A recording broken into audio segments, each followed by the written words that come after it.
Saya pernah melakukan zina dan minum minuman keras. Bagaimana dengan amal ibadah yang saya lakukan saat ini?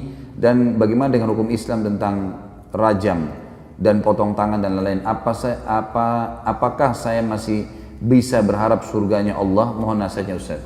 Pertama sekali, hukum dalam Islam kisos. Potong tangan, dipenggal lehernya, potong tangan kalau mencuri, dipenggal kalau membunuh, dirajam kalau berzina. Ini berlaku bagi orang yang kepergok.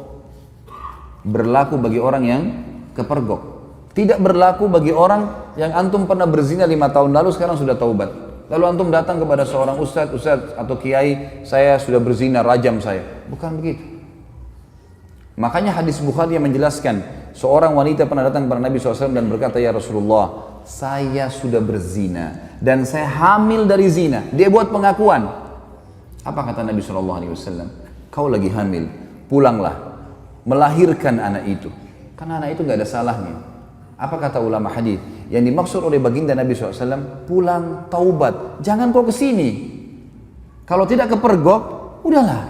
Taubat, lindungi, kau berlindung di bawah naungannya Allah. Jangan, tidak ada, kita bukan seperti Katolik teman-teman yang harus pengakuan dosa disampaikan segala. Lalu kemudian pasturnya kasih air suci lah kamu selesai. Nah, dalam Islam itu. Karena dalam pengakuan dosa nggak ada.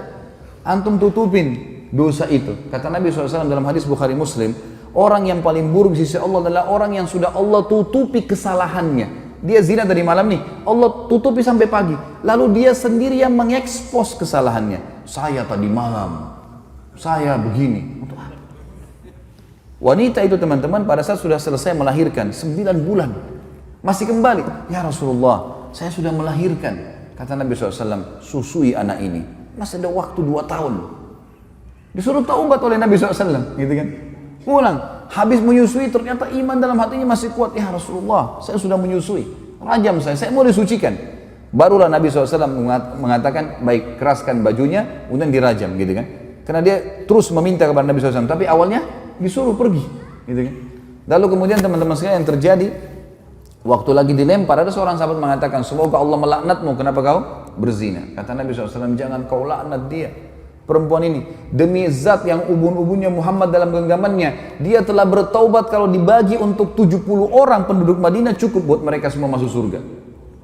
Luar biasa orang ini, jangan ini. Ada pernah sahabat mengatakan, ya Rasulullah, saya mencium seorang wanita di pinggir Madinah. Asabtul mar'ah.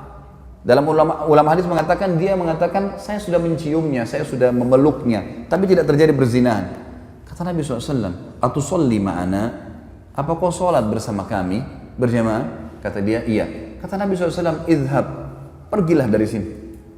Udah, artinya kau taubat, jangan ceritain ke saya. Jangan buat pengakuan tuh, nggak usah. Taubat, tutupin aibmu, bertobat kepada Sang Pencipta. Karena yang kepergok, ditangkap lagi zina, itu kena hukum. Kepergok lagi mencuri, kena hukum. Gitu loh. Pernah ada sahabat datang mengatakan, ya Rasulullah, saya berzina. Dalam hadis Bukhari semua ini. Kata Nabi SAW sambil, ini orang lagi berhadap begini. Nabi SAW alihkan ke sana. Mungkin kau hanya menciumnya. Nabi SAW alihkan dia. Mungkin kau, jangan datang ngaku sini, pergi sana taubat gitu loh. Kata Nabi SAW, mungkin kau hanya menciumnya. Dia datang ke sini, ya Rasulullah, saya telah berzina. Nabi SAW alihkan lagi ke sini. Mungkin kau hanya memeluknya sambil tidak melihat wajahnya orang ini. Dia datang lagi, ya Rasulullah, saya sudah berzina. Nabi SAW balik lagi ke arah kiri. Mungkin kau hanya begini dan begitu. Dia datang, ya Rasulullah, saya meletakkan kemaluan saya di kemaluannya, saya sudah berzina, rajam saya. Dia mau sucikan dirinya. Maka dia berikan kesaksian buat dirinya. Nabi sudah alihkan, tetap dia mau. Ya sudah. Ya, dirajam. Pada saat lagi dilempar, teman-teman sekalian, ini riwayat Bukhari. Lagi dilemparin, sahabat ini rupanya kesakitan. Lagi dirajam, lari dia. Ada satu sahabat kejar, diamtam pakai batu. Mati, karena dipukul pakai batu, dikejar kan? Kata Nabi SAW, halla taraktumu fayatubu yatubullahu alaih. Tidakkah kalian biarkan aja dia pergi, semoga saja dia taubat dan Allah terima taubatnya. Karena ini shock terapi sebenarnya kan, supaya dia tidak ulangi.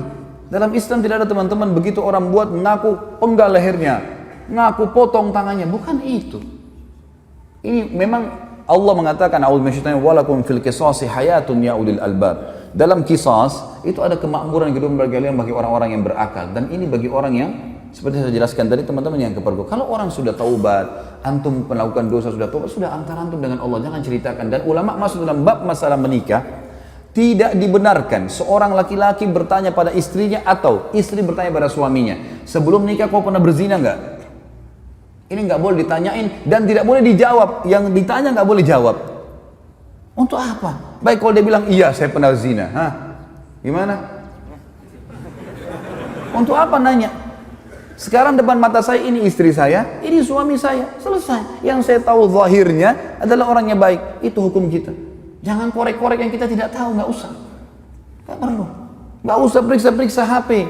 Ngambil tugasnya malaikat. Lah iya, Allah titip malaikat kiri kanan nggak? Yakin nggak dengan itu? Apa fungsinya? Kiraman katibin kata Allah. Tugasnya nulis, ngontrol suami kita di mana, istri kita di mana, dia yang nulis. Dan tidak ada tidak ada yang luput dari penglihatan Allah SWT. Tidak ada dosa yang luput. Jangan repot-repot kita yang sibuk hubungi siapa, bicara sama siapa, habis umur untuk itu. Saya bilang sama istri saya nggak akan periksa HP-mu. Urusan kamu dengan Allah. Saya cuma ingatkan, tapi sesuatu yang salah depan mata saya luruskan. Dan saya tentram hidup dengan cara seperti itu. Gitu kan? Gak usah repot-repot, ada urusan sama Allah, kita selalu ingatkan kepada Allah SWT.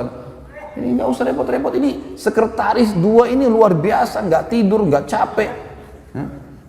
Ma yalfidhu min qaulin, kata Allah, tidak ada satu kalimat yang terlewat illa ladaihi raqibun atid, kecuali dirakib, dikontrol, diawasi, dicatat semua. Jadi nggak ada sesuatu yang membuat harusnya kita melampaui batas, teman-teman sekalian. Jadi seperti itulah hukum syar'i, ya.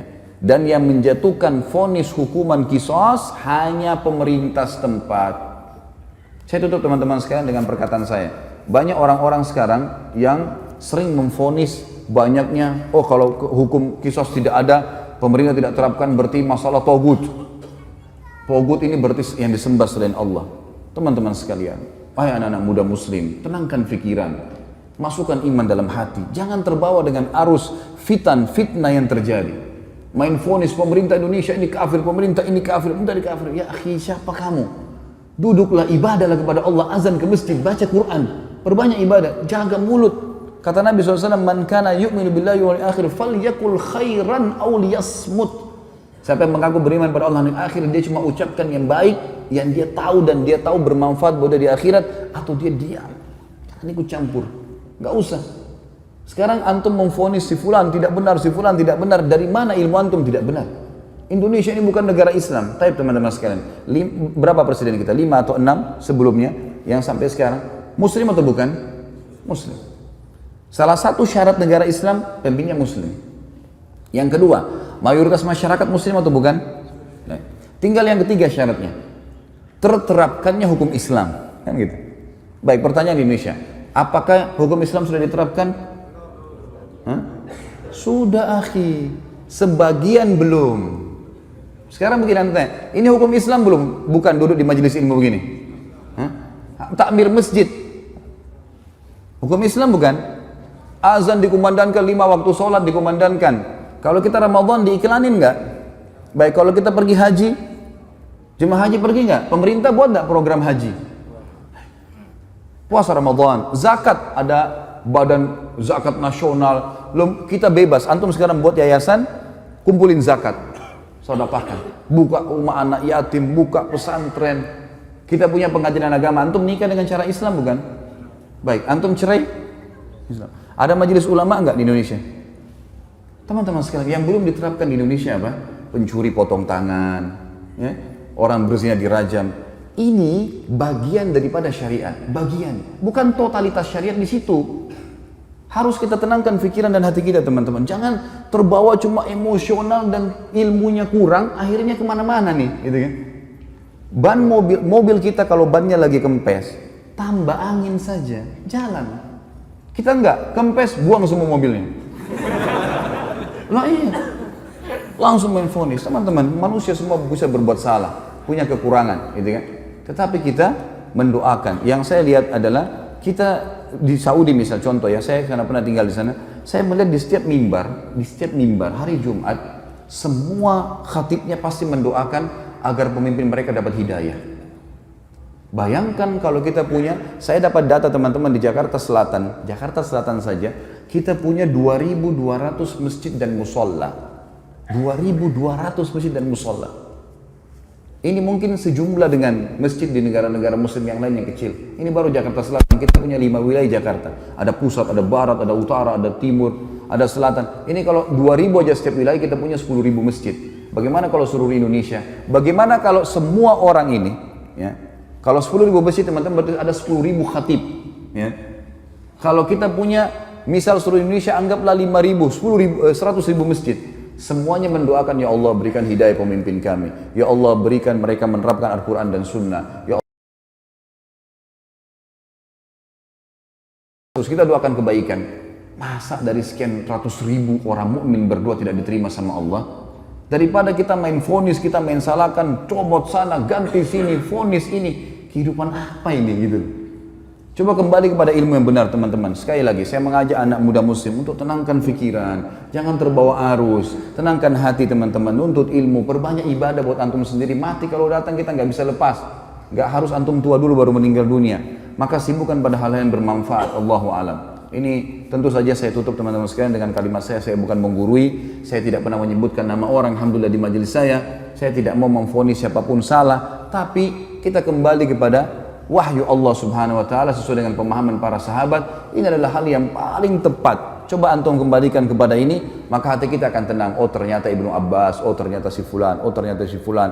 Ini yang insya Allah akan sudah cukup buat kita. Allahu a'lam. Mohon dimaafkan kalau ada salah tentunya, dan juga kalau ada benar pasti dari Allah. Kita berdoa kepada Allah Sang Pencipta agar seluruh amal yang pernah kita kerjakan diterima olehnya dengan kemahamurahannya, dan semoga saja semua dosa yang pernah kita kerjakan dimaafkan dan diganti pahala. Juga sisa umur kita semoga diberkahi di harta, di keluarga, di umur, dan juga pekerjaan, serta puncaknya kita diberikan oleh Allah Sang Pencipta masuk surga tanpa hisab. Dan tentu kita berharap ya Allah surga Firdausmu yang maha luas dan juga yang maha sempurna. Ya Allah, kami mohon kepadamu agar Engkau menolong saudara-saudara kami di Palestina, di Syria, di Yaman, di Irak, di Myanmar, dimanapun mereka berada yang sedang tertindas. Ikhlaskan niat mereka, terima para syuhada mereka, muliakan Islam di tangan mereka dan tangan kami semua, serta partisipasikan kami bersama mereka di pahala baik dengan doa, dengan harta juga dengan jiwa kami. Dan semoga dengan kemahamurahan-Mu ya Allah yang kami yakin Engkau sedang melihat kami sekarang, dan juga malaikat-Mu sedang menghadiri majelis ilmu ini, agar Engkau menyatukan kami semua di surga Firdaus-Mu tanpa hisab, di mana Engkau satukan kami di majelis ilmu yang mulia ini. Tentu